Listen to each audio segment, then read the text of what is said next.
puji syukur pada Allah Subhanahu wa taala di siang hari ini menjelang sore kita semua sama-sama mendapatkan limpahan rahmat dari Allah Subhanahu wa taala sehingga kita sama-sama dapat hadir di dalam acara majelis rutin yang kita adakan setiap bulan. Salawat serta salam kita sampaikan kepada junjungan Nabi besar kita Muhammad SAW. Semoga kelak kita mendapat rahmat dari beliau di yaumul qiyamah. Amin ya rabbal alamin. Bapak Ibu hadirin sekalian,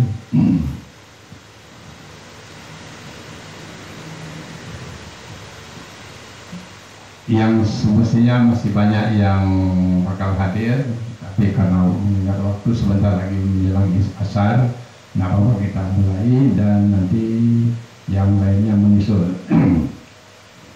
Baiklah, akan kami bacakan susunan acara yang akan kita laksanakan pada sore hari ini, yaitu pertama pembukaan dan sekaligus pembacaan doa Fatihah kepada almarhum almarhumah yang telah mendahului kita. Kedua, pemaparan materi yang akan disampaikan oleh anak kita Kiai Ahmad Idris Karani, yang tadinya tiap bulan kita membahas masalah surah Yasin. Nah mungkin ini akan kita minta kepada beliau untuk membahas masalah fikih Ramadan, pelaksanaan bulan suci Ramadan. Jadi biar sama-sama kita biar bisa dapat menjalankan ibadah dengan khusyuk. Dan ketiga sambutan, keempat doa penutup.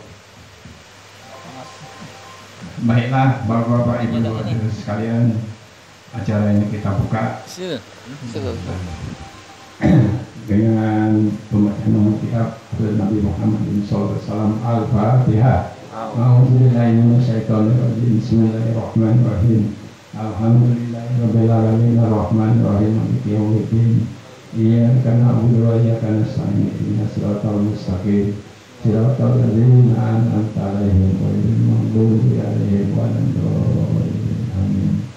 Dan acara kedua kita lanjutkan menjelang sholat asar, yaitu penyajian materi yang akan disampaikan oleh anak-anak yang itu sekalian dan pembacaan doa Fatihah.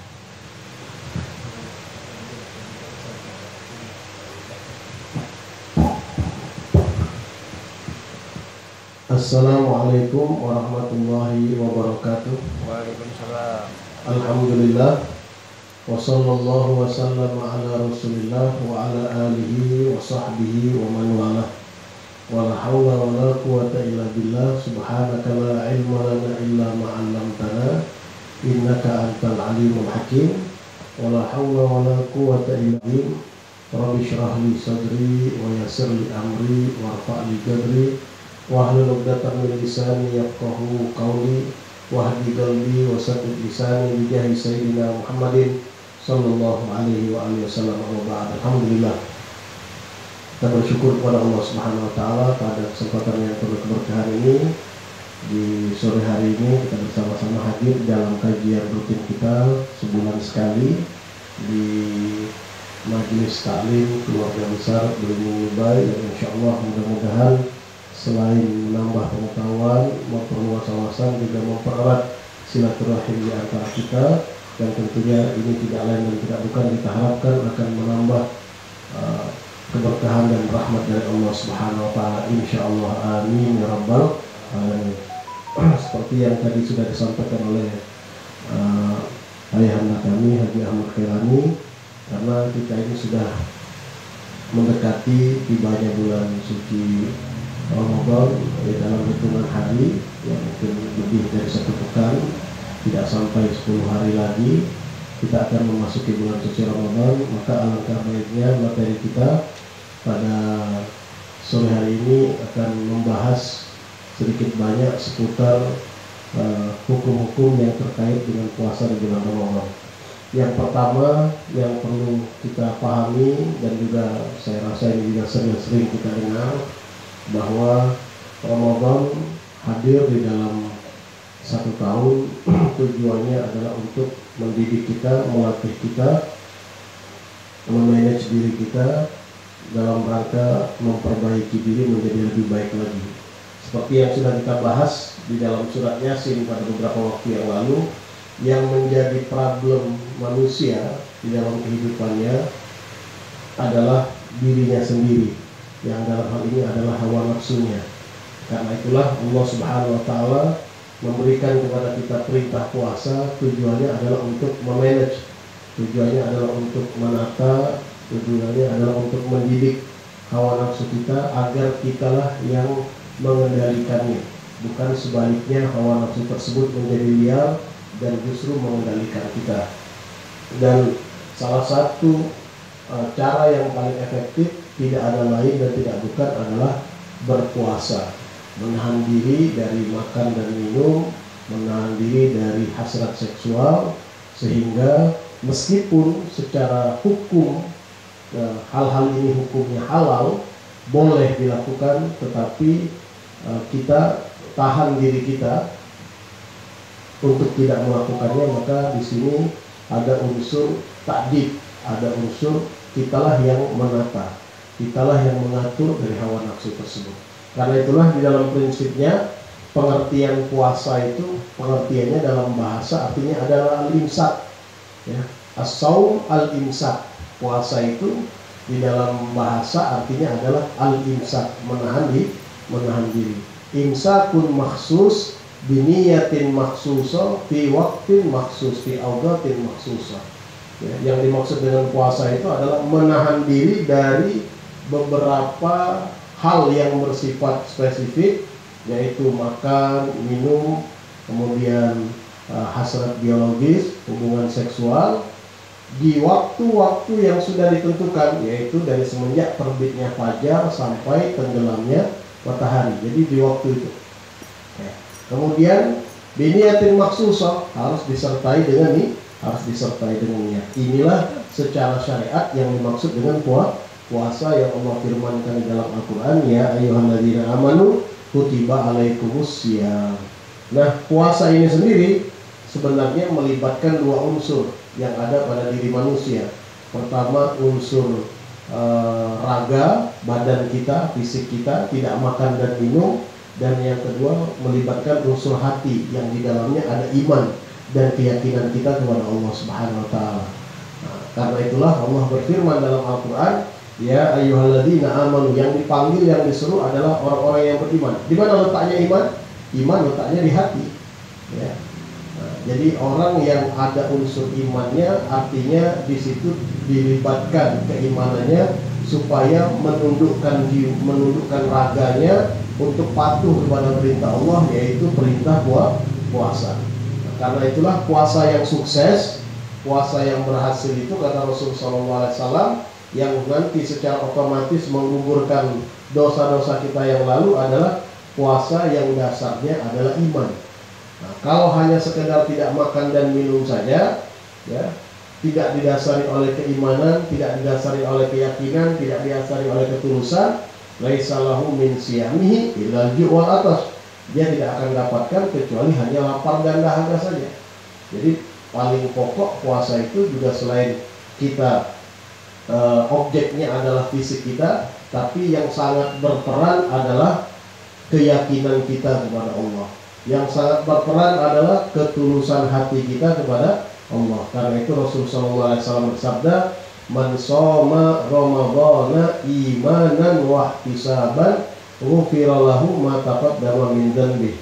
Barang siapa yang berpuasa di bulan suci Ramadan, ya, karena dasarnya iman, yakin bahwa ini adalah perintah dari Allah, ihtisaban, tulus, tidak ada merasa keterpaksaan, tidak ada merasa berat, tidak ada merasa jengkel, dongkol, tidak ada merasa di dalam hatinya ada keberatan dengan perintah Allah ini, maka ini menjadi sebab Allah gugurkan semua dosa-dosanya yang lalu, ya, ghufirallahu ma taqaddama min dzanbi. Semua dosa-dosanya yang lalu dihapuskan oleh Allah Subhanahu wa Ta'ala.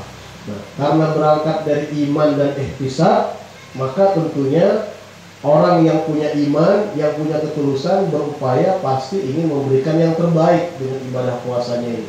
Karena itu dia kemudian dengan iman dan Ketulusannya ini yang menjadikan pandangannya terjaga, yang menjadikan pendengarannya terpelihara, yang menjadikan ucapan-ucapannya tertata. Ya. Nah, kalau tidak, kalau hanya badan saja yang puasa, bisa jadi dia tidak makan dan minum, tapi matanya nggak puasa. Bisa jadi dia tidak makan dan minum, ya mulutnya tidak puasa. Bisa jadi dia tidak makan dan minum, tapi telinganya juga tidak puasa. Yang seperti ini yang dikhawatirkan oleh Rasulullah. Beliau mengatakan, kam min shaimin, berapa banyak orang yang puasa, ya, tapi karena puasanya cuma puasa raga saja, laisa lahu min siyami, tidak mendapatkan dampak apa-apa, ya. Jangankan pahala yang dia dapatkan, dia hanya dapatkan karena dampaknya hanya tidak makan dan minum, ya, yang dia dapatkan hanya lapar dan dahaga. Na'udzubillah min dzalik. Maka untuk itu kita tentunya berharap agar puasa kita tahun ini, ya, kita optimalkan, tidak hanya sebatas puasa lahiriah saja, puasa jasmani saja, puasa raga saja. Nah, kita perlu kemudian meningkatkan kualitas puasa yang sudah kita lakukan setiap tahun, di mana mempunyai makna yang luar biasa, yang tentunya harus kita tingkatkan kualitasnya menjadi puasa yang juga melibatkan hati kita, meningkatkan iman dan ketakwaan kita kepada Allah Subhanahu wa Ta'ala. Nah, untuk itulah dalam hal ini tentunya ada beberapa poin yang harus kita garis bawahi. Ya. Pertama, kita harus memahami betul bahwa puasa ini besar sekali keutamaannya dari Allah Subhanahu wa Ta'ala. Jadi kecenderungan nafsu itu memang tidak suka kalau diperintahkan yang bersifat berat. Itu nafsu itu. Dia nggak nyaman. Ya. Tapi kalau ketidaknyamanan ini kita perturutkan, maka nanti dia akan bawa penyakit. Dia akan jadi bumerang buat kita. Ya. Nah, karena itu keburukan hawa nafsu ini sedemikian luar biasa, ya, sehingga para ulama mengatakan fa inna nafsa akhbatu min sab'ina syaitana. Karena hawa nafsu ini kalau sudah tidak terkendali, tidak biasa kita latih, tidak biasa kita hentikan, tidak biasa kita tata, nanti dampak buruknya lebih busuk, lebih jahat daripada 70 syaitan. Ya. Karena memang dahsyat sekali hawa nafsu ini. Kalau setan itu ciri godaan itu berasal dari setan itu, bahwa tujuan setan adalah al-idlal. Prinsip setan itu adalah menyesatkan dengan segala cara, ya, dengan segala cara. Tidak bisa dengan cara A, dia akan lakukan cara B. Tidak bisa cara B, dia lakukan cara C. Itu setan. Ya, orang ini tidak bisa digoda dengan harta, mungkin digoda dengan syahwatnya. Tidak bisa digoda dengan syahwatnya, mungkin bisa digoda dengan jabatan, ya, seterusnya dan seterusnya. Jadi itu setan. Dia lihat celah kelemahan kita di mana, dia masuk. Ya. Nah, tapi kalau hawa nafsu, ini dia bahaya. Dia kalau tidak terpenuhi keinginannya, dia tidak akan pernah berhenti. Ya, itu bedanya. Ya. Nah, yang jadi problem dan masalah kalau muncul keinginan dari hawa nafsu ini yang kemudian ditumpangi, ya, ditunggangi oleh setan. Nah, ini kalau sudah kolaborasi antara nafsu dan setan, ini yang kemudian akhirnya yang sangat berbahaya sekali pada diri seseorang. Sehingga na'udzubillah kadang-kadang lebih dahsyat, na'udzubillah, dalam Al-Quran itu lebih dahsyat dari hewan ternak, lebih dahsyat dari hewan, kelakuan orang yang sudah diperdaya oleh hawa nafsu. Nah, na'udzubillah min dzalik. Nah, karena itulah bulan suci Ramadan menata kita. Bulan suci Ramadan mengajarkan kita supaya kita melatih diri untuk tidak terjebak kepada hawa nafsu. Nah, untuk itu kita perlu memahami apa saja poin-poin yang harus kita pahami seputar hawa nafsu ini, seputar puasa ini, ya. Yang paling pokok, ya, kita harus paham tentang tuntunan puasa itu, ya. Yang pertama adalah syaratnya, kemudian juga selain syarat, yang tidak kalah penting juga adalah rukunnya, ya. Jadi di antaranya syarat wajib puasa itu, orang yang wajib puasa itu pada diri kita adalah keislaman, ya, itu syarat wajibnya puasa. Jadi seperti umpamanya orang yang wajib berpuasa, dia wajib muslim. Artinya kalau dia bukan muslim, ya, dia tidak wajib puasa. Maksudnya tidak wajib puasa ini, andai kata ada orang kafir masuk Islam, ya, ada orang kafir masuk Islam, dia tidak punya hutang puasa. Karena di masa kekafirannya dia tidak wajib puasa. Lain halnya dengan orang murtad. Alhamdulillah, kalau orang murtad itu dia sudah pernah Islam, kemudian dia keluar dari Islam, maka dengan kemurtadannya, ya, kewajiban puasa itu tetap dibebankan pada dirinya. Maksudnya apa? Maksudnya ketika dia murtad, dia Islam, keluar dari Islam, murtad, berapa tahun? 3 tahun umpamanya. Kemudian di tahun keempat dia masuk Islam lagi, maka 3 tahun di masa dia murtad itu wajib dibayar hutang puasanya selama 3 bulan. Kenapa? Karena dia sudah wajib puasa. Lain dengan orang kafir. Kalau orang kafir, ya, fa innal Islam ya jubbu ma qablahu. Orang Islam itu dengan keislamannya itu menggugurkan, memotong, mengkat semua apa yang ada di masa lalu. Ya, itu dengan keislamannya. Maka orang Islam, orang kafir masuk Islam tidak wajib mengqadha puasa. Lain halnya dengan muslim yang murtad. Nauzubillah min dzalik, ya. Ini pertama. Ada nih? Al-itaqah artinya dia punya kemampuan. Ya, orang itu wajib puasa kalau dia mampu. Nah, mampu di sini ada 2 poin. Pertama, mampu secara hissan, yang kedua mampu secara syar'an. Artinya secara fisik dia mampu. Ya. Jadi kalau secara fisik dia tidak mampu, seperti siapa yang tidak mampu? Umpamanya orang yang sudah masuk usia uzur, usia lanjut, dia pikun, ya. Orang yang pikun ini dia sudah tidak lagi wajib puasa. Ya, karena apa? Karena secara fisik dia tidak lagi mampu untuk puasa. Ya, karena fungsi akalnya sudah tidak lagi sempurna. Nah, maka dalam hal ini dia tidak wajib puasa, tapi nanti wajib membayar fidyah saja. Ya.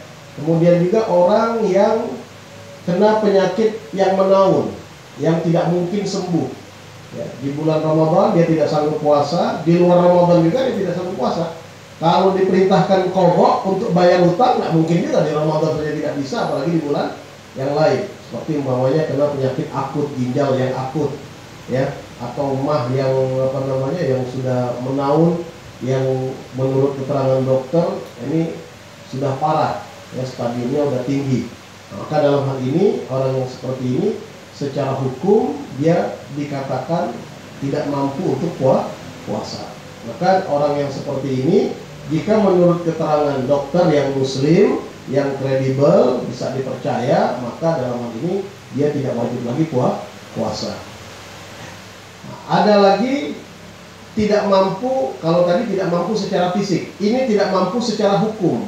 Maksudnya secara hukum di sini secara fisik dia mampu, ya, dia sanggup puasa, dia sehat, dia umpamanya muslim, ya, dia bisa puasa, dia tidak sakit, usianya masih muda, tapi secara hukum tidak memperbolehkan dia puasa. Siapa ini? Ini khusus bagi kaum wanita yang sedang mengalami haid, menstruasi, dan nifas. Nah, maka mereka tidak boleh, ya, bahkan bukan masalah pilihan ini, bukan pilihan mau puasa atau tidak, boleh nggak puasa atau tidak puasa, bukan pilihan, haram hukumnya mereka berpuasa. Ya, diharamkan bagi mereka berpuasa, dilarang untuk mereka berpuasa. Ya. Nah, maka orang yang seperti ini, wanita seperti ini, secara hukum, secara fisik mampu, tapi secara hukum dia dikatakan tidak mampu. Nah, lantas bagaimana? Ya, banyak kaum wanita, beberapa jamaah ketika disampaikan perihal ini Banyak diantaranya ibu-ibu itu mengeluh, Ustaz, kurang pahala kami bulan puasa, tidak pernah sempurna puasa kami. Ya, memang secara bilangan fisik puasanya tidak sempurna, tapi pahalanya tetap Allah berikan sempurna selama memang ada niat di dalam hati untuk menyempurnakan. Ya. Bagaimana niat dalam hati untuk menyempurnakan? Artinya secara tekad dia kepengen puasa 1 bulan penuh, kan begitu, menjalankan perintah Allah ini dia ingin. Tapi dalam prakteknya karena ada larangan dari Allah, terpaksa dia tidak lakukan puasa itu. Maka patuhnya dia patuh ya dengan larangan Allah itu sudah dihitung ibadah. Jadi ibadah dalam agama kita, ya, dalam tuntunan ajaran Islam, ibadah itu tidak semata-mata melakukan, ya, tidak semata-mata aktif. Stop melakukan ibadah juga karena dasarnya perintah, itu juga ibadah. Ya. Kenapa nggak puasa? Saya dilarang oleh Allah untuk puasa. Nah, maka tidak puasanya dia pun dihitung ibadah. Ya. Artinya kalau yang laki-laki dapat pahala 30 hari penuh mereka puasa, perempuan juga sama. Bahkan prakteknya kan nggak puasa, iya, secara fisik. Ya. Tapi kan puasa juga punya nilai. Nah, nilainya tidak kurang. Nah ini jadi untuk kaum wanita tidak perlu risau, tidak perlu kemudian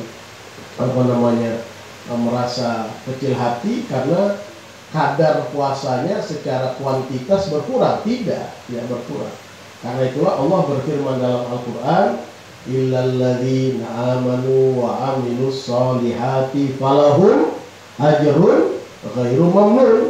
Kecuali orang-orang yang beriman dan beramal soleh. Syaratnya tadi cuma 2 saja, iman dan kontinu melakukan amal soleh. Maka falahum ajrun, bagi mereka itu ganjaran pahala ghairu mamnun, tidak ada putus-putusnya. Tidak ada putus-putusnya. Nah, dengan catatan tadi apa kata para ulama? Catatannya di dalam lubuk hatinya yang paling dalam, dia ingin tetap ibadah tapi terganjal larangan dari Allah. Karena itu para ulama ketika memaknai hukum, ya, hukum itu haram, artinya haram itu apa? Artinya haram itu sesuatu yang kalau ditinggalkan karena kita patuh dengan larangan, ya, dan itu, ya, ditinggalkan, itu bisa mendapatkan pahala. Dengan catatan ketika kita tinggalkan karena faktor patuhnya kita, bukan karena pertimbangan lain, tidak. Ada orang, naudzubillah, ya, naudzubillah, umpamanya ada satu situasi dia terjebak dalam perbuatan zina, tapi dia tidak berzina. Kenapa? Saya takut kepada Allah. Maka dia tinggalkan perbuatan zina itu, dia dapat pahala. Ya, karena perbuatan zina itu adalah perbuatan haram. Ditinggalkan berpahala, dilakukan berdosa. Kan begitu. Yang dimaksud dengan haram kan begitu. Yang sering kita dengar, perbuatan haram itu kalau dilakukan berdosa, ditinggalkan berpahala. Tapi ditinggalkan dengan catatan karena mentaati, mematuhi perintah dari Allah. Nah begitu juga puasa di bulan suci Ramadan. Begitu juga khususnya kaum wanita tidak sholat. Ya. Mereka tidak sholat justru dapat pahala. Mereka tidak puasa justru dapat pahala. Kenapa? Karena memang mentaati perintah. Nah, dengan catatan tadi karena ada unsur mentaati perintah. Tapi kalau memang itu niat yang ditunggu, ya dapat. Kapan lah datang ini, umpamanya gilirannya ini kan. Jadi lagi tunggu-tunggu niat, umpamanya. Nah, kapan lah datang bulan nih, umpamanya itu. Pengen nggak puasa nih, nah, dapat pahalanya. Karena memang selaras dengan keinginannya. Ya. Jadi dia masih ingin puasa, tapi karena perintah Allah tidak boleh puasa, ya apa boleh buat. Itu yang di situ ada nilai pahala. Itulah yang dikatakan oleh Allah, falahum ajrun ghairu mamnun. Pahalanya tapi putus-putus. Nah, jadi tidak perlu kemudian merasa risau, tidak perlu merasa kecil hati. Pahala tetap diberikan catatannya oleh Allah Subhanahu wa taala, ya. Nah, tapi nanti wajib qadha. Ya, itu ada kewajiban untuk mengqadha, untuk membayar hutang puasanya di bulan yang lain. Nah, kemudian syarat wajib puasa itu orang yang bermukim. Apa artinya bermukim di sini? Tidak bepergian. Artinya dia ada di kota, di kampung tempat dia itulah. Kalau dia bepergian, maka kewajiban puasa itu gugur. Ya, boleh dia tidak puasa, tapi dengan catatan beberapa syarat tertentu. Pertama, ya, jadi yang wajib puasa ini siapa? Orang yang ada di lingkungannya, di kotanya, di kampungnya.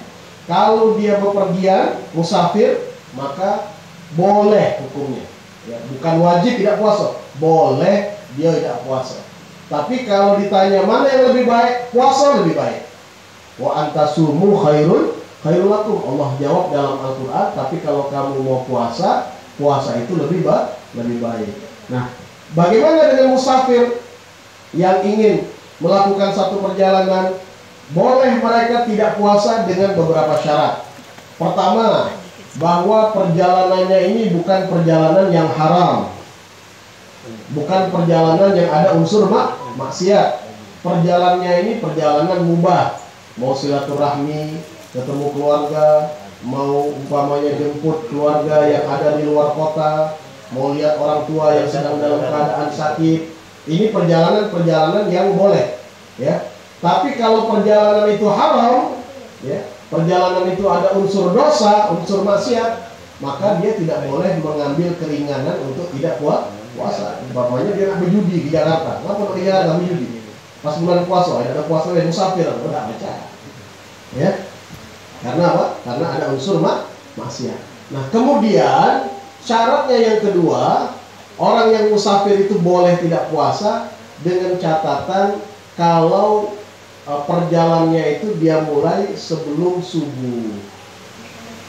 Ya, sebelum subuh. Jadi kalau dia berangkatnya habis subuh, ya, tetap dia wajib niat puasa hari itu. Ya. Jadi umpamanya besok tanggal 1 Ramadan. Tapi besok itu dia bakal berangkat di Jakarta karena ada satu dan lain hal yang harus dia kerjakan. Ya, ada urusan kantor, ada urusan dagang dan lain sebagainya. Tapi kapan berangkatnya besok itu? Berangkatnya jam 9 pagi pesawatnya. Nah, berarti namanya tetap wajib puasa. Tetap harus niat puasa. Nah, kalau nanti di dalam perjalanannya itu ya dia muntah, dia sakit, dia tidak sanggup umpamanya karena itu lain urusan. Ini yang kita bicarakan boleh tidak puasa karena musafir. Kalau tadi itu boleh tidak puasa karena udah tidak sanggup. Ya. Nah, ini sekarang yang kita bicarakan karena apa? Karena musafirnya, karena perjalanannya. Itu harus dilakukan perjalanannya sebelum masuk waktu subuh. Ya, baru boleh. Ya, baru boleh dia untuk tidak puasa. Jadi kalau umpamanya pesawat tadi jam 9, pesawat tadi jam 10, pagi-pagi lah sarapan. Kenapa? Aku nak berangkat kayak jam 9. Padahal dia belum musafir. Ya. Tahu-tahu tidak jadi pesawatnya batal. Rugi berangkat tidak, puasa juga tidak. Nah, jadi boleh dia tidak puasa kalau memang keberangkatannya sebelum subuh. Ya. Jadi umpamanya ini dia di Jakarta tidak lebih dari 4 hari. Ya, dia berangkat besok hari apa? Hari Senin. Kapan berangkatnya? Jam 9 naik mobil. Nah, itu tetap wajib dia puasa. Ya, tetap wajib dia puasa, harus tetap puasa. Mengenai nanti dalam perjalanan dia muntah, dia masuk angin dan tidak sanggup itu cerita lain. Berarti dia batalkan puasa karena fisik, bukan karena perjalanan. Ini yang kita katakan karena puasa diperbolehkan karena tidak puasa diperbolehkan tidak puasa karena melakukan perjalanan. Harus berangkatnya sebelum subuh. Maka hari itu dia tidak boleh tidak puasa, tetap wajib puasa. Nyampe dia di Jakarta. Nah, berarti status dia apa itu? Waktu nyampe di Jakarta, musafir. Di hari kedua dia tidak puasa, tidak apa-apa. Ya, kenapa? Karena dia masih musafir. Ya. Nah, tapi dalam hal ini ketika ditanya mana yang lebih baik, Ya, karena sudah tidak ada lagi tantangan, tidak ada lagi hal yang berat. Wa antasumu khairul lakum. Kalian puasa itu lebih baik. Dan begitu. Ya. Jadi ini kaitannya dengan masalah iqamah, masalah bertempat tinggal. Ya. Nah, kemudian yang tidak kalah pentingnya ini syarat wajib berpuasa ya. Nah, kemudian berikutnya, kalau yang kaitannya dengan masalah rukun, ya, teknik atau teknis pelaksanaan daripada ibadah puasa itu sendiri, ya. Yang paling pokok puasa itu sebenarnya sangat sederhana, dua hal saja dalam prakteknya. Pertama, harus menghadirkan niat. Kemudian yang kedua, yang tidak kalah pentingnya adalah menghindarkan atau menjauhkan diri dari hal-hal yang membatalkan puasa. Itu ibadah puasa cuma seperti itu saja, 2 poin saja. Ya, harus hadirkan niat, kemudian dalam prakteknya menghindari hal-hal yang membatalkan puasa. Nah, yang sering kali jadi pertanyaan masalah niat. Ya, makna niat puasa. Ya. Nah, para ulama dalam mazhab Syafi'i, khususnya kita yang ada di Nusantara ini, ya, niat itu harus dihadirkan setiap malam bulan Ramadan. Itu wajib berniat, ya, wajib berniat. Jadi besok tanggal 1 wajib berniat, malam tanggal 2 wajib berniat, malam tanggal 3 wajib berniat untuk puasa keesokan harinya. Jadi setiap malam kita harus berniat. Tabyitun niyah fi kulli lailah. Itu yang pertama. Kapan waktunya? Waktunya itu berlaku dari semenjak terbenam matahari sampai terbit fajar. Ya. Jadi harus memberlakukan niat di malam hari. Ngitung malam itu kapan? Dari semenjak matahari tenggelam. Habisnya kapan durasinya, masanya untuk berniat itu? Tidak ada salah lagi berniat kalau terbit fajar. Jadi umpamanya kaget maghrib, kita langsung nggak niat besok tanggal 1 Ramadan aku niat puasa besok hari yang merupakan bagian dari bulan Ramadan, fardu kata Allah, niat dalam hati. Nah, sudah sah karena sudah masuk waktu malam. Atau yang jadi tradisi di masyarakat kita, umpamanya setelah sholat taraweh bareng-bareng berniat, boleh. Atau di waktu sahur juga boleh, tidak ada masalah, selama memang masanya di waktu malam. Ini kalau puasanya puasa wajib. Puasa wajib itu niatnya wajib dilakukan di malam hari. Nah, lain halnya dengan puasa sunnah. Kalau puasa sunnah, itu boleh niatnya di siang hari, ya, di siang hari sampai menjelang waktu zuhur, ya, sampai menjelang waktu zuhur. Ya, jadi umpamanya besok hari Senin, kita nak puasa sunnah Senin. Kelupaan malam itu kita berniat, ya. Ingat-ingatnya jam 8 pagi, jam 9 pagi, oh ya Senin hari ini, biasanya aku puasa sunnah Senin, lupa berniat, boleh langsung dia berniat waktu itu. Tapi dengan catatan syaratnya belum melakukan hal-hal yang membatalkan puasa. Kalau dia lah sarapan, nggak kopi, makan nasi goreng, ayo niat puasa untuk pagi-pagi, ayo kecul begitu, ya, makan dulu, minum dulu. Ini kalau dia belum melakukan hal-hal yang membatalkan puasa, ya. Ini kalau puasanya puasa sunnah. Kalau puasa wajib harus malam. Nah, sekarang pertanyaannya, bagaimana kalau umpamanya niatnya dia lupa malam itu, ya, lupa berniat. Maka kalau dia lupa berniat, 2 hal yang dia harus lakukan. Pertama, dia tetap wajib imsak, ya. Jadi umpamanya malam ini malam tanggal 1, ya, lupa dia berniat, masuk tanggal 1 Ramadan, ya, semalam dia tidak berniat, maka apa yang harus dia lakukan? Hari itu dia tetap wajib imsak, tidak boleh makan dan minum, ya, karena menjalankan kewajiban perintah dari Allah sepanjang bulan Ramadan. Selama kita termasuk orang yang mampu berpuasa, maka sepanjang siang bulan Ramadan kita tidak boleh makan dan minum. Itu satu, kita tunaikan ke perintah, ya. Nah, tapi problemnya waktu kita jalankan ini kita tidak niat, berarti kan ibadah puasa kita tidak sah, ya. Maka nanti untuk menutupi ketidaksahannya ini, selesai bulan Ramadan kita wajib bayar lagi. Kita wajib mengkodok, wajib bayar hutang. Karena lupa niat. Tapi setidak-tidaknya kita tidak berdosa. Karena apa? Karena siang itu tanggal 1 itu kita tidak makan dan minum. Nah, jadi di masyarakat awam kadang-kadang terbalik, ya. Ngapa tidak puasa? Ngapa makan minum? Cak ladasnya makan minum. Aku lupa berniat. Lupa berniat tidak menjadi pembenaran boleh makan dan minum. Ya. Jadi kalau diumpamanya tetap tidak boleh makan, tidak boleh minum hari itu. Ya. Hari itu tetap, karena kewajiban puasa itu berlaku kepada semua yang wajib puasa. Mengenai masalah puasanya sah atau tidak, karena dia berniat atau tidak, itu urusan lain, hal yang berbeda. Itu kakek nutupinya dengan apa? Dengan dia mengkodok. Tapi kalau dia sudah lupa niat, kemudian dia sudahlah telanjur, sudah lupa niat, kakek sambung masih nak dibayar juga, sudah siang itu dia makan berdosa dia melakukan dosa besar.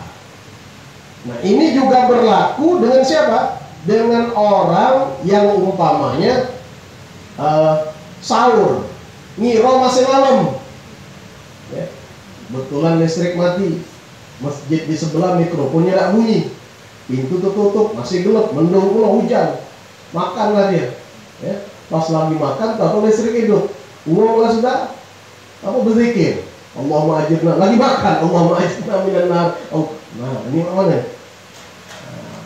Dia ngira masih waktu sahur, ternyata waktu sahurnya sudah habis. Maka ini sama seperti yang tidak berniat. Hari itu dia tetap wajib imsak. Tidak kata istilah ayat telanjur, sudah laju ke baik. Hari itu dosa puasa, berdosa kalau dia tetap lanjutkan. Ya.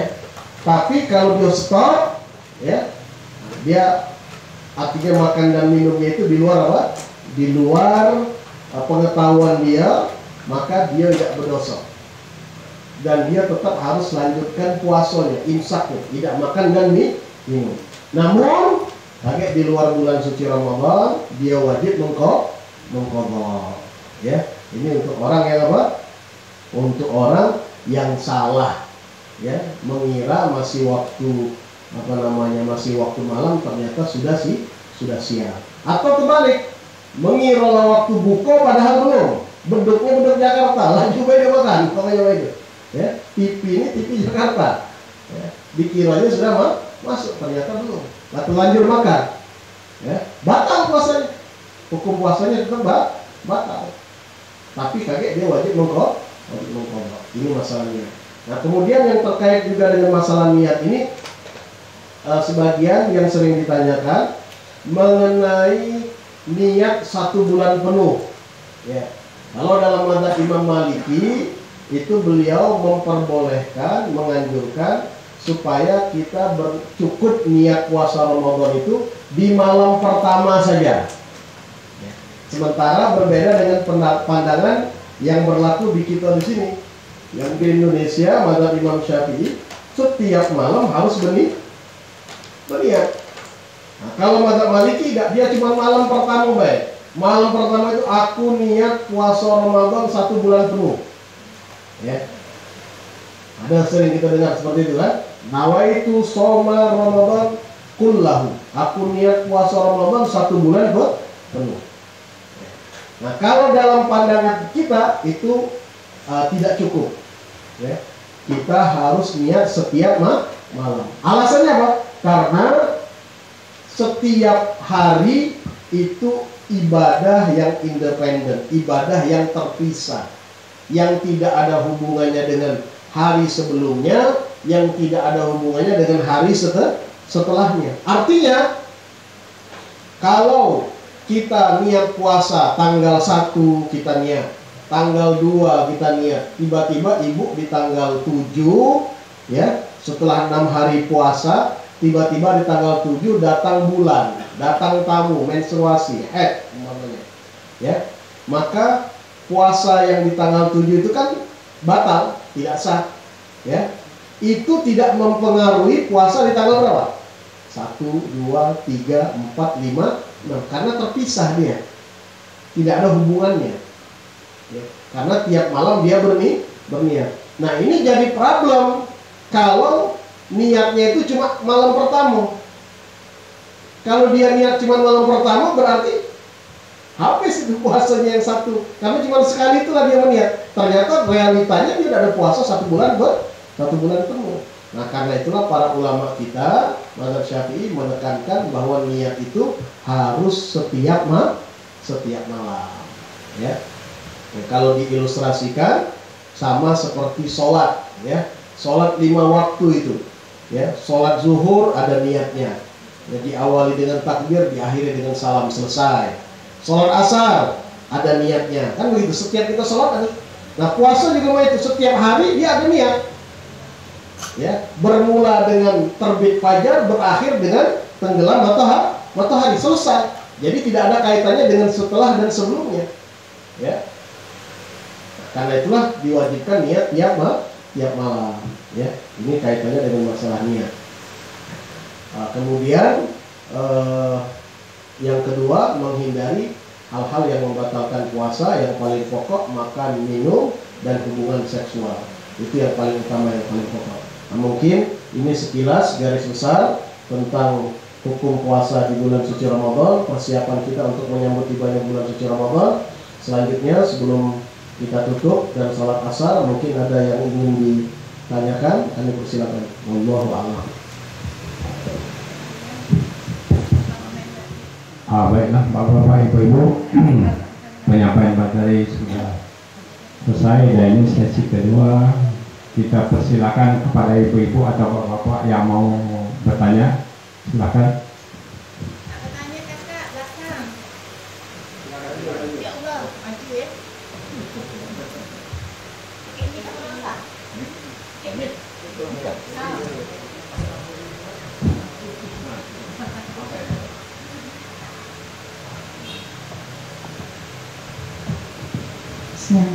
Assalamualaikum warahmatullahi wabarakatuh. Kami mau bertanya, mungkin mewakili dari ibu-ibu atau remaja putri mengenai puasa yang haid ya, itu Adi. Kan kalau tadi berdasarkan hukum, perempuan kemungkinan wajib hukumnya tidak puasa kalau dia haid atau nifas. Nah sekarang kan bahkan pengalaman saya sendiri, supaya tetap puasa di bulan Ramadan, jadi kami kebetulan saya anak kesehatan, kami kadang-kadang makan obat. Bahkan banyak teman-teman orang lain juga makan obat supaya pada waktu Ramadan tidak haid, supaya tetap full 30 hari. Apakah itu dosa? Satu. Yang kedua, memang karena males mengkodok, kan capek di setelah Ramadan kan mau kodok, mendingan Syawal, mendingan Senin Kamis daripada mengkodok kalau dapat full kan. Gitu. Yang kedua, untuk yang umroh dan haji, kami juga sering makan obat yang seperti itu. Apakah itu berdosa? Ya. Terima kasih. Assalamualaikum warahmatullahi wabarakatuh. Waalaikumsalam warahmatullahi wabarakatuh. Ada lagi? Langsung ya. Assalamualaikum warahmatullahi wabarakatuh. Terlebih dahulu sebelum saya bertanya, saya mengucapkan permohonan maaf dari kami sekolah besar, mungkin karena menghadapi bulan suci Ramadan ini banyak kesalahan, mohon dimaafkan. Baiklah, saya akan coba bertanya masalah ini, hukumnya kita, karena bulan puasa itu kan hari pertama itu kan sering tidur. Jadi karena belum terbiasa dengan bulan puasa, jadi pas kita bangun langsung makan. Apakah bisa dibayar fidyahnya?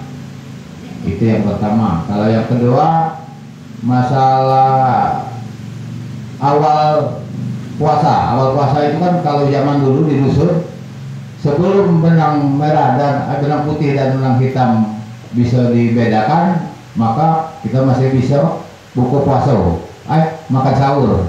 Terima kasih, mohon penjelasannya. Assalamualaikum warahmatullahi wabarakatuh. Terima kasih untuk bertanya pada Ustadz. Sekarang hukum qada. Seandainya hukum qada kan harus dibayar tahun yang bersangkutan. Seandainya terlupa ataupun tidak terlaksana, itu bagaimana hukumnya? Apakah bisa kita bayar tahun depannya atau tahun selanjutnya? Jadi kan mungkin tahun ini terlupakan atau memang tidak sempat atau yang macam-macam lah. Artinya ketika hukum qada itu apakah berlaku juga untuk tahun depan gitu. Itu lah, terima kasih. Wassalamualaikum warahmatullahi wabarakatuh. Kok lagi nih?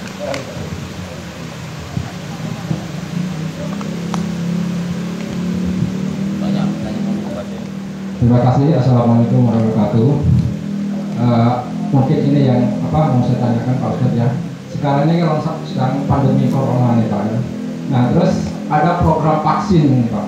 Nah memasukkan di luar lubang yang di maksudnya mulut atau hidung atau apa itu membatalkan puasa. Nah ini tidak melalui itu gitu. Apakah ini hukumnya apa gitu kan?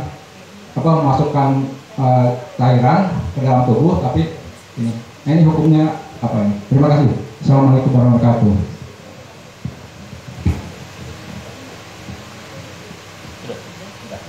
Sesi pertama sudah. Jadi untuk mengkonsumsi obat pencegah haid ya. Tadi ada pertanyaan untuk di bulan puasa dan juga pelaksanaan haji dan umroh. Ya. Kalau pada dasar hukumnya para ulama berpendapat kalau untuk puasa itu boleh-boleh saja, ya hukumnya boleh. Dengan catatan tidak ada kepastian bahwa itu akan bawa mudarat, bawa penyakit, ya.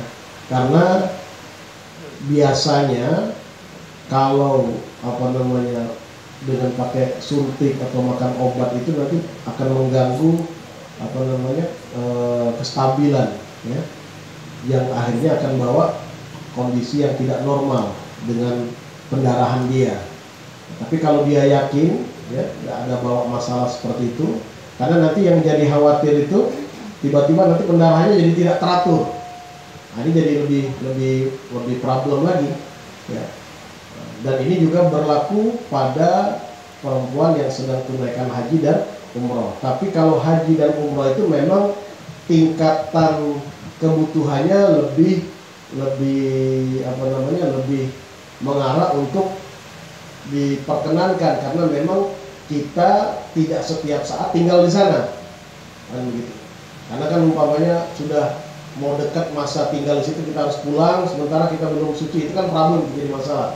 Sementara dikhawatirkan hajinya tawaf dan tawaf pelaksanaan tawafnya belum dilakukan. Tapi kalau bulan Ramadan tidak sampai kepada level darurat. Tapi kalau tetap mau dilakukan ya boleh-boleh saja. Ya.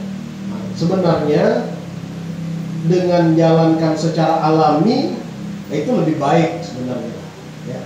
Karena tidak akan mengganggu kesehatan. Sesuatu itu kan kalau ditahan malah justru nanti nggak bagus, ya kan begitu. Tapi kalau tetap mau dilakukan silakan, boleh saja dengan catatan tidak ada unsur mudaratnya di situ. Nah, kalau kita kembali kepada penjelasan yang awal tadi, ya sebenarnya kalau dia ikuti proses alami tadi dengan prinsip dasarnya supaya kita tidak kehilangan pahala kita tidak hilang, tetap dengan kita tidak berpuasa, ya karena adanya halangan itu tidak membuat kita kehilangan pahala. Nah memang problemnya seperti yang disampaikan tadi, nak bayar koboknya itu tidak kate rewang. Nah itu masalahnya. Kalau puasa kan rame-rame, ini puasa dewean. Nah, tinggal kakek disiasati bayar dengan apa? Dengan dia jalankan puasa di hari-hari yang sunnah, dia niat bayar kobok, tidak ada masalah. Jadi tidak harus sekaligus, kan waktu untuk bayarnya panjang itu, setahun. Jadi dia bisa Senin, Kamis, setiap bulan mungkin berapa hutang puasanya, 8 hari, 10 hari. berarti ambillah tiap bulan 2 hari, 3 hari, selesai, dijadwalkan, ya. Jadi tidak ada masalah. Ya. Nah, kemudian mengenai hukum hari pertama bulan puasa, dia olah sahur, tidur, ya. Tahu-tahu pas bangun langsung sarapan, masih sisa-sisa sahur tadi pikir sarapan, makan. Kalau memang dia lupa, tidak ada unsur sengaja, ya, dia luponian, maka puasanya tidak batal. Kata Nabi, rezeki. Ya. Nah, tapi di saat dia ingat, stop, jangan lanjut. Jadi 2 hari itu. Ya, jangan lanjut. Ya, ya. Tapi kalau memang dia lupa, tidak kasih batasan. Nak sampai sekenyang-kenyang. Kalau memang lupa, dan karena itulah puasa itu balik ke diri kita dewek. Kita mungkin bisa katakan kurang lupa, padahal kita ingat. Karena itu puasa itu kontrol diri antara kita dengan Allah. Jadi tidak ada masalah. Jadi selama memang betul-betul lupa, itu hukum puasa tidak batal dan tidak wajib qadha. Ya, tidak wajib qadha. Ya, kemudian waktu sahur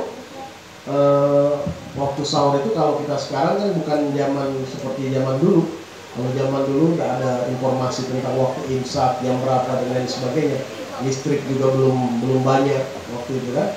Nah, patokannya waktu sahur itu ya dengan tidak terlihatnya benang putih dengan benang hitam, ya, perbedaannya kan seperti itu, ya. Jadi kalau sekarang sudah tidak problem lagi. Kalau itu kan cuma bahasa kiasan, artinya kalau terlihat benang itu maksudnya sudah masuk waktu subuh, ya, itu maksudnya. Artinya kalau sudah dengan tibanya masuk waktu subuh, maka waktu untuk bersahur itu sudah selesai. Tidak boleh lagi kita lanjutkan untuk bersahur. Kemudian hukum qadha sampai tahun berikutnya. Ya, kalau memang dia lupa, tidak sengaja, ya, maka dia tidak berdosa. Bisa dilanjutkan nanti sampai tahun berikutnya. Ya, jadi dia ada utang puasa tahun ini.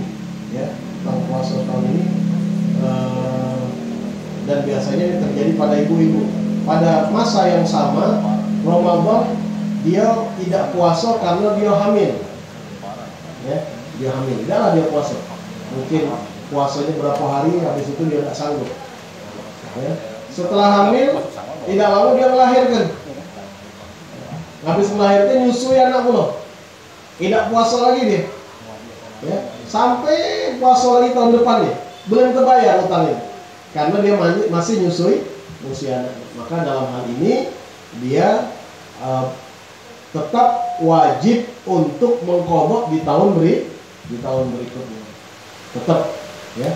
Jadi tidak putus. Yang namanya utang puasa itu tidak putus, tidak hilang, tidak kati pemutihan. Ya. Kalau tidak bisa tahun itu berarti tahun depan. Cuma problemnya, masalahnya kalau memang sengaja tidak ada dia bayar, itu yang berdosa. Ada niat dari hatinya.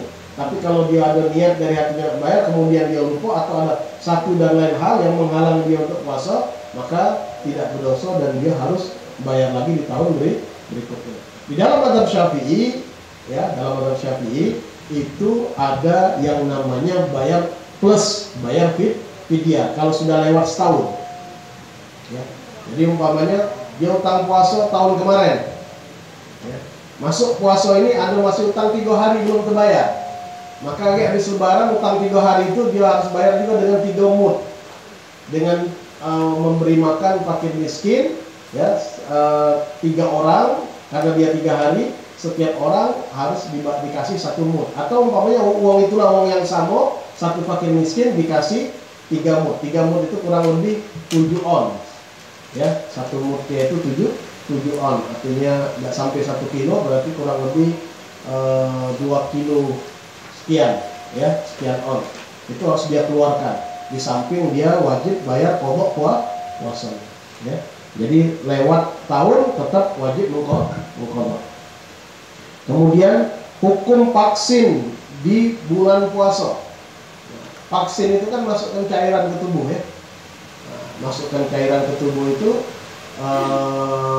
memang para ulama silang pendapat, tapi pendapat yang paling hati-hati tetap kalau yang namanya suntikan sama suntikan juga gitu kan, nah, itu membatalkan puasa.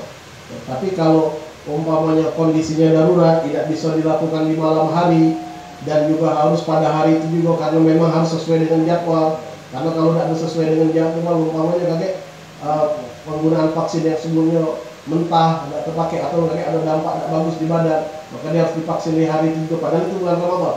Maka apa yang harus dia lakukan? Dia vaksin, tapi dia tetap wajib imsak. Tidak boleh kemudian membolehkan dia makan dan minum. Tetap hari itu dia tidak makan dan minum. Tapi kakek setelah bulan Ramadan selesai, dia wajib mengqadha puasa. Karena apa? Karena puasa yang dia lakukan itu tidak batal. Karena apa? Karena masuknya cairan ke dalam tubuh. Ya. Jadi tetap wajib dia qadha. Tapi kalau pacak diatur, cuma nggak tahu pacak diatur tidak kalau di malam hari. Biasanya itu kan di rumah sakit pemerintah. Biasanya kalau malam libur dia. Ya. Wallahu a'lam.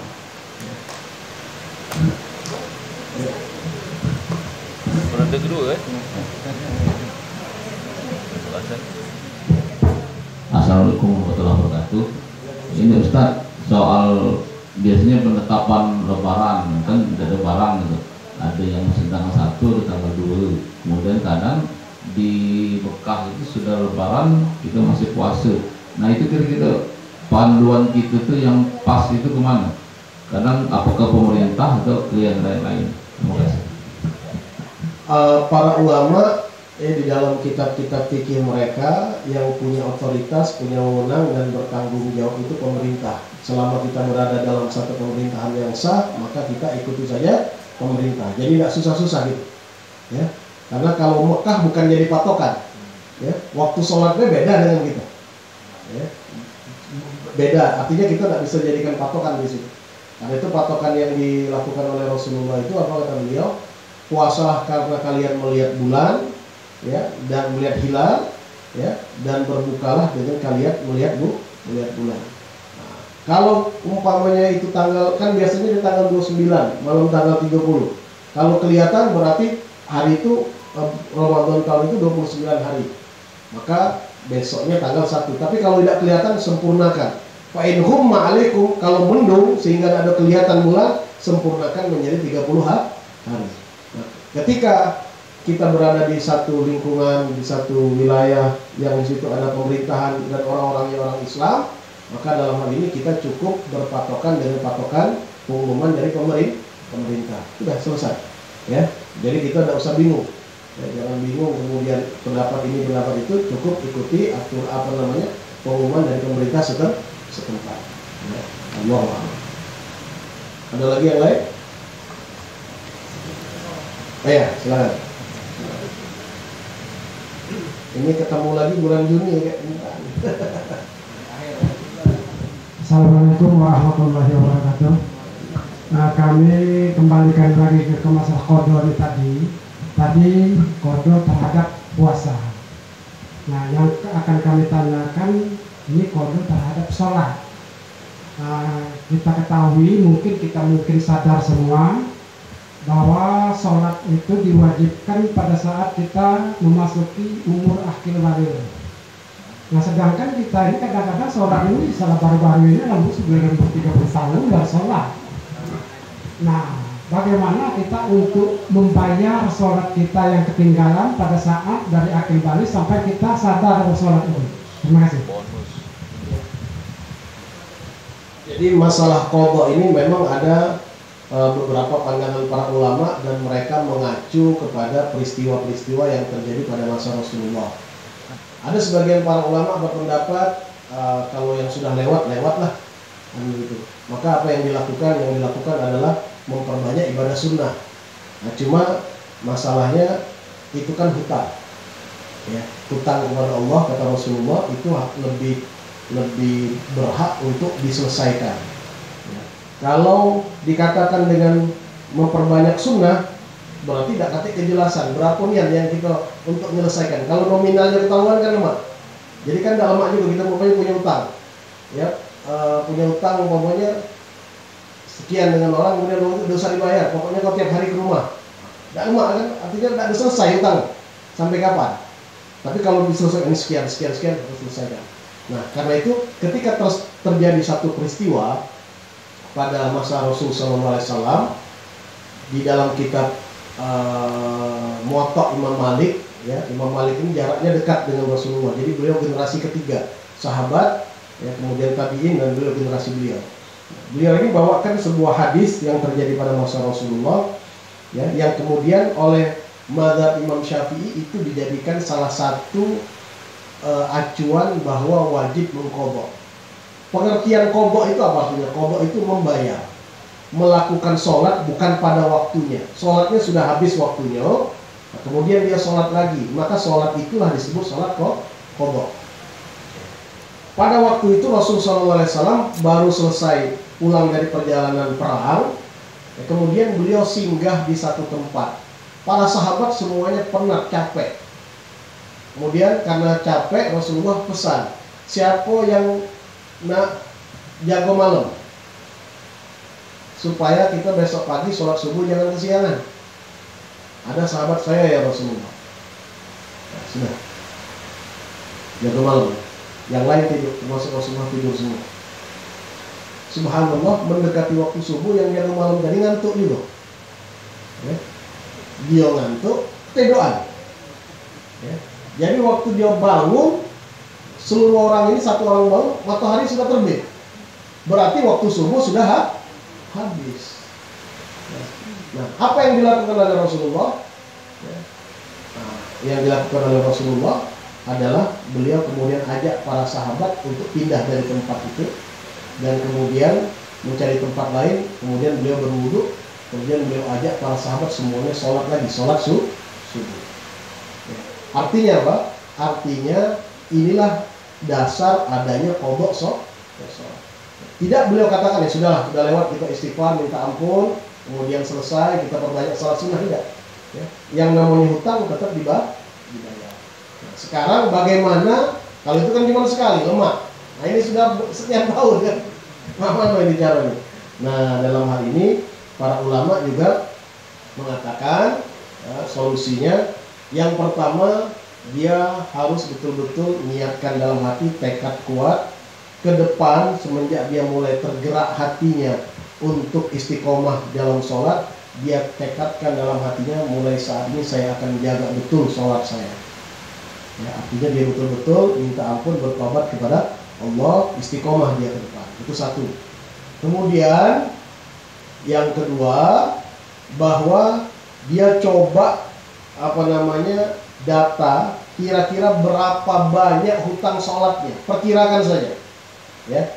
Nah kemudian setelah itu ada waktu-waktu luang, dia kemudian mulai membayar sholatnya, waktu malam, ada waktu kosong untuk sholat zuhur. Jadi per hari berapa harinya, ya.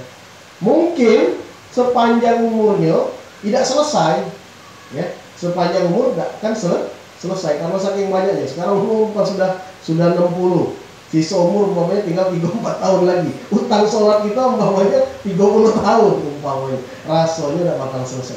Tapi setidak-tidaknya dengan kita sudah mendata, kemudian berusaha untuk membayar, mikir istilahnya itu, mudah-mudahan itulah salah satu jalan Allah merahmati kita. Artinya ada upaya ikhtiar kita membayar.